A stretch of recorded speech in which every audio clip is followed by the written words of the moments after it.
Hello बच्चों, चलिए प्रश्न को पढ़ते हैं। धात्विक हाइड्रोक्साइड आयनिक सहसंयोजक अथवा आणविक प्रकृति के होते हैं।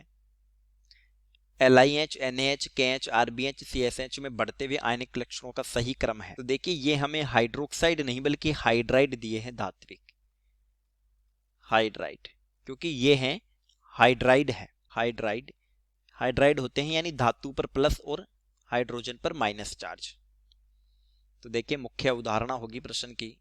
मुख्य अवधारणा, ध्रुवण समानुपाती होता है सहसंयोजक लक्षण के, यानी सहसंयोजक लक्षण ध्रुवण बढ़ने पर बढ़ेंगे, सहसंयोजक लक्षण, और ये व्युत्क्रमानुपाती है आयनिक लक्षण।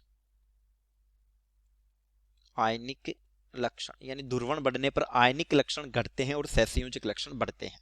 अब देखिए, ध्रुवण का मतलब क्या है। ध्रुवण तो जब छोटा धनायन हो और बड़ा ऋणायन हो तो होता है क्या है, इस स्थिति में धनायन ऋणायन के इलेक्ट्रॉन अब्र को अपनी तरफ आकर्षित करता है, जिससे ऋणायन का विकृतीकरण हो जाता है, क्योंकि सारा का सारा आवेश एक ध्रुव पर आ जाता है। ऋणायन का विकृतीकरण ध्रुव पर आने के कारण कह सकते हैं कि दिशात्मक लक्षण बढ़ते हैं, दिशात्मक गुण उत्पन्न हो जाते हैं, और दिशात्मक गुण उत्पन्न होने पर सहसंयोजक लक्षण बढ़ते हैं। सहसंयोजक लक्षण बढ़ते हैं। तो देखिए, ध्रुवण के लिए यहां पर एक शर्त हो गई कि धनायन क्या होना चाहिए, छोटा होना चाहिए, यानी छोटा धनायन होने पर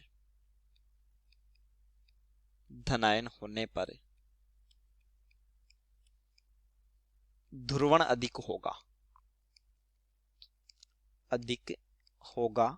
अब हमें दिए हैं हाइड्राइड है, फर्स्ट एक LiH, lithium hydride, sodium hydride, potassium hydride, rubidium hydride और सीजियम हाइड्राइड।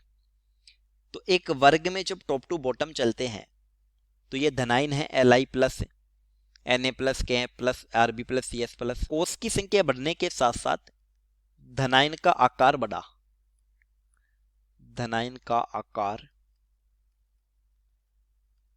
बढ़ा, और जब धनायन का आकार बढ़ा तो ध्रुवण घट जाएगा, क्योंकि छोटा धनायन होने पर अधिक ध्रुवण होता है, तो ध्रुवण घटेगा, और ध्रुवण घटेगा तो फिर आयनिक लक्षण बढ़ेंगे और सहसंयोजक लक्षण घटेंगे, आयनिक लक्षण बढ़ेंगे।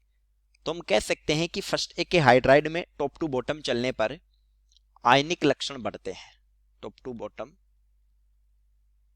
आयनिक लक्षण बढ़ते हैं। तो आयनिक लक्षणों का क्रम हो जाएगा CSH में सबसे ज्यादा, फिर RBH, KH, NaH और LiH। तो देखिए, बी विकल्प में दिया है LiH, NaH, KH, RBH और CSH। उत्तर विकल्प बी। चलिए, उम्मीद करता हूं प्रश्न समझ आया होगा। धन्यवाद।